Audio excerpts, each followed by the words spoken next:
நல்லா சிந்திச்சு பாருங்கள். 4 இடத்துல கூட்டம் நடத்தல. 4 இடத்துல இதே திமுக ஆட்சி தான். திருச்சி அப்போ என்ன நடந்தது? அரியலூர் எப்படி நடந்தது? நாகப்பட்டினம் எப்படி நடந்தது? திருவாரூர் எப்படி நடந்தது?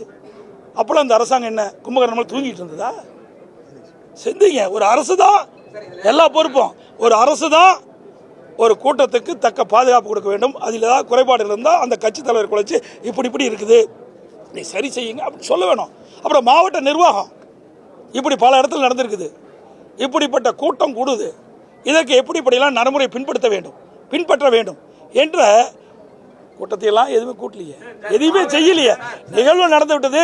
இந்த நிகழ்வை மறைப்பதற்கு இந்த அரசாங்கம் ஏதோ ஒரு நாடகத்தை அரங்கேற்றிட்டு பிரீசர் பாக்ஸ் இல்ல அப்படின்னு தான் மெயினா வந்து அங்க உள்ள வந்து புள்ளியிடப்பட்ட அந்த பெட்டினா அது வந்து எவ்வளவுதான் வந்து ஒரு மருத்துவமனையில நவீனமாக்கப்பட்ட மருத்துவமனையில எவ்வளவுதான் இருந்தது, அதை பத்தி ஏதாவது சொன்னாங்களா?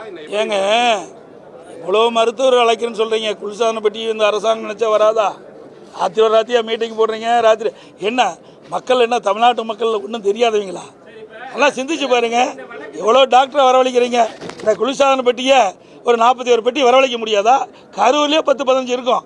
பக்கத்தில் எல்லா நகரமும் இருக்குது. நாமக்கல் இருக்குது, பக்கத்தில் திருச்சி இருக்குது,